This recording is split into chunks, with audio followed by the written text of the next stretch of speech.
Langkah pertama, kita siapkan wadah. Dalam wadah masukkan 500 gram kelapa parut. Untuk kelapa parutnya kita pakai yang bagian putihnya saja. Kelapa parutnya saya ambil dari 2 buah kelapa parut setengah tua ukuran sedang. Kemudian kita tambahkan dengan 250 gram tepung ketan putih. Tambahkan setengah sendok teh vanili bubuk. Garam setengah sendok teh. Kemudian semua bahan ini kita aduk sampai tercampur rata. Di sini saya mengaduknya cukup pakai tangan saja. Pastikan tangannya harus bersih atau boleh juga pakai sarung tangan. Dalam proses pencampuran semua bahan ini, tidak perlu diaduk terlalu kuat, mengaduknya cukup diamur-amurkan saja seperti ini. Tidak perlu ditekan sampai adonannya padat. Jika terdapat adonan yang sudah menggumpal dan padat, bisa kita remahkan atau kita uraikan. Jadi pastikan adonannya itu teksturnya harus ambiar ataupun buyar dan tidak padat. Jadi tidak perlu mengaduk sambil ditekan terlalu kuat. Jika adonan kue iwal-iwalnya sudah tercampur rata, teksturnya juga sudah ambiar dan buyar seperti ini sudah cukup. Adonan kue iwal-iwalnya kita sisihkan dahulu. Selanjutnya kita siapkan 300 gram gula aren. Kalian bisa juga mengganti dengan gula merah yang biasa, sesuaikan saja dengan kebutuhan. Kemudian ambil 1 lembar daun pisang. Untuk daun pisangnya tadi sudah saya bakar sedikit di atas api kompor supaya daunnya lebih lentur saat dilipat. Lalu daunnya kita bentuk kerucut bagian ujungnya seperti ini. Lalu daun pisangnya kita isi dengan 2 sendok makan penuh adonan kue iwal-iwal. Kemudian kita beri secukupnya potongan gula merah di bagian tengah adonan kue iwal-iwalnya seperti ini. Lalu gula merahnya kita tutup lagi dengan secukupnya adonan kue iwal-iwal sambil kita ratakan. Jangan lupa saat kita meratakan adonan, adonannya tidak perlu ditekan-tekan atau dipadatkan supaya kue saat matang tidak keras teksturnya. Jadi kita biarkan teksturnya dalam keadaan ambiar. Selesai adonannya kita ratakan. Kemudian kita bungkus. Untuk cara membungkusnya disesuaikan dengan selera saja bentuknya. Yang jelas adonannya dibungkus jangan sampai ada celah yang bocor. Jangan lupa kita sematkan tusuk gigi. Kemudian untuk bagian sisa daun, supaya lebih rapi lagi bisa kita gunting. Dan seperti ini hasilnya, kita lakukan proses yang sama sampai semua adonannya selesai dibungkus. Pastikan saat menuang adonan dan meratakan adonan kuenya tidak perlu ditekan-tekan ataupun dipadatkan supaya kue tidak keras.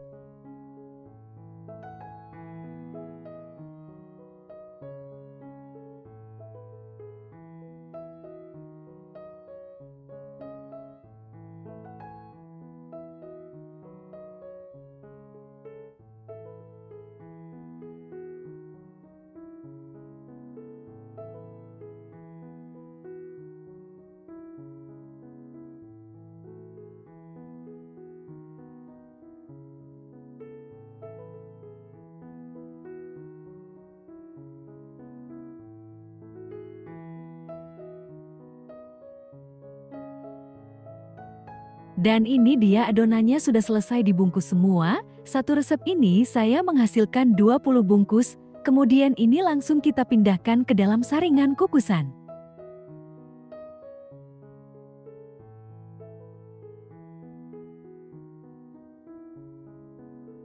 Jika semua adonan yang sudah dibungkus sudah selesai ditata di dalam saringan kukusan, ini udah siap untuk kita kukus. Sebelumnya jangan lupa panaskan air kukusan di dalam panci kukusan sampai mendidih. Jika airnya sudah mendidih, kita pasang saringan kukusan yang berisi adonannya tadi. Dan adonan kue iwal-iwal yang sudah dibungkus ini akan kita kukus selama 20 menit dengan api sedang. Setelah 20 menit dikukus, ini kue iwal-iwalnya sudah matang, bisa kita matikan api kompornya. Lalu kuenya kita angkat dan tunggu sampai kuenya dingin baru bisa kita sajikan. Jika kue iwal-iwalnya sudah dingin, bisa langsung kita konsumsi. Jadi setelah dikukus, adonan kuenya akan memadat dan menyusut dengan sendirinya. Untuk tekstur dari kue ini sendiri, Meskipun dia sudah padat saat dikukus tapi tetap empuk dan tidak keras, jadi kuncinya saat membuat adonan dan membungkus ke dalam daun pisang. Adonannya jangan ditekan atau dipadatkan, cukup diawur-awur sampai adonannya ambiar atau buyar. Kue iwal-iwal ini sering kita jumpai di berbagai acara seperti acara selamatan di tradisi orang Jawa seperti di tempat saya. Rasanya manis, gurih, dan meskipun sudah dalam keadaan dingin kuenya tidak keras. Cara buatnya mudah dan bahannya mudah dijangkau. Cocok juga dijadikan menu penambah ide jualan kalian. Oke, selamat mencoba teman-teman. Semoga video ini bermanfaat untuk kalian. Jika kalian suka dengan video ini, jangan lupa like, komen, dan subscribe. Langkah pertama kita akan kukus 200 gram ubi ungu yang sudah dipotong dan dicuci bersih selama 20 menit atau sampai empuk dengan api sedang. Setelah 20 menit ubinya dikukus, kita akan coba tes tusuk dengan menggunakan garpu. Jika ubinya saat ditekan sudah terasa empuk, tandanya sudah matang, bisa kita matikan api kompornya, lalu ubinya bisa kita angkat. Dalam keadaan masih panas, langsung saja ubi ungunya kita lumatkan atau kita haluskan. Untuk menghaluskannya tidak perlu sampai terlalu halus, cukup sampai masih ada tekstur ubinya. Jika ubinya sudah selesai kita haluskan seperti ini sudah cukup, bisa kita sisihkan dahulu. Langkah selanjutnya kita masukkan 250 gram tepung ketan putih ke dalam wadah. Kemudian tambahkan 250 gram kelapa parut. Untuk kelapa parutnya ambil bagian yang putihnya saja. Lalu beri 1 sendok teh garam. Dan terakhir kita masukkan ubi ungu yang sudah kita kukus di awal tadi. Kemudian semua bahan ini kita aduk sampai tercampur rata. Untuk mengaduknya di sini saya memakai tangan. Pastikan tangannya bersih atau pakai sarung tangan. Saat proses mengaduknya tidak perlu ditekan terlalu kuat. Cukup diawur-awur saja seperti ini supaya kue saat sudah matang tidak keras. Jika terdapat ubi yang menggumpal bisa kita remahkan atau kita hancurkan. Pastikan sampai semua bahan halus. Tekstur adonannya buyar atau ambiar dan tidak ada yang menggumpal. Jika adonannya sudah tercampur rata semua dan tekstur adonannya buyar atau ambiar seperti ini sudah cukup. Lalu ini kita sisihkan dahulu. Lanjut kita siapkan 150 gram gula merah yang sudah disisir kasar. Kemudian siapkan juga secukupnya daun pisang yang sudah dilayukan di atas kompor. Dan tusuk gigi untuk mengunci daun supaya adonan tidak bocor. Oke, sekarang kita akan mulai membungkus adonannya dengan daun pisang. Kita bentuk daun pisangnya terlebih dahulu berbentuk kerucut. Setelah daunnya selesai kita bentuk kerucut, kita masukkan adonan ketan ubi dan kelapa parutnya tadi ke dalam daun pisang. Untuk banyak dan sedikitnya adonan yang dimasukkan bisa disesuaikan dengan selera. Kalau di sini saya masukkan sebanyak 2 sendok makan munjung. Kemudian kita beri secukupnya gula merah di bagian tengah adonan. Untuk banyak dan sedikitnya gula merah yang dimasukkan disesuaikan dengan selera. Saat mengisi adonan ke dalam daun pisang pastikan tidak perlu ditekan-tekan. Cukup dirapikan biasa saja supaya kue tidak keras. Setelah gula merahnya selesai kita masukkan, lalu kita timpa kembali dengan secukupnya adonan tepung ketannya. Pastikan jangan ditekan, cukup dirapikan biasa saja.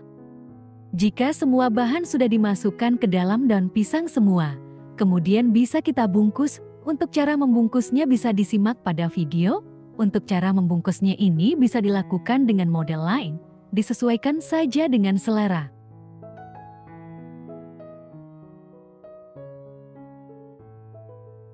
Jangan lupa kita sematkan tusuk gigi untuk mengunci daun supaya adonan tidak bocor.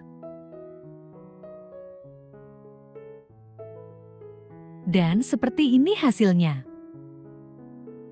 Dan ini dia adonannya sudah dibungkus dengan daun pisang semua. Satu resep ini menghasilkan 15 buah. Dan ini sudah siap untuk kita kukus. Kita masukkan adonan yang sudah selesai dibungkus dengan daun pisang tadi ke dalam kukusan yang sudah mendidih. Dan ini akan kita kukus selama 20 menit dengan api sedang. Setelah 20 menit dikukus, ini kuenya sudah matang. Bisa kita matikan api kompornya. Lalu adonannya kita angkat dan tunggu kuenya sampai dingin baru bisa dikonsumsi. Dan ini dia kue tradisional dari olahan tepung ketan. Kelapa parut dan gula merahnya sudah jadi. Ini rasanya dijamin enak sekali. Untuk penyebutan nama dari kue ini berbeda-beda di setiap daerah. Ada yang bilang ini kue iwel-iwel ubi ungu, kue awuk-awuk ubi ungu. Ada juga yang bilang ini kue sengkulun ubi ungu, ataupun yang lain. Yang jelas kue ini enak sekali, rasanya manis dari gula merahnya, empuk dan jika sudah dingin kuenya tidak keras. Kue ini sering kita dapatkan di saat ada acara selamatan atau syukuran tradisi masyarakat Jawa. Oke, selamat mencoba teman-teman, semoga video ini bermanfaat untuk kalian. Jika kalian suka dengan video ini, jangan lupa like, komen dan subscribe.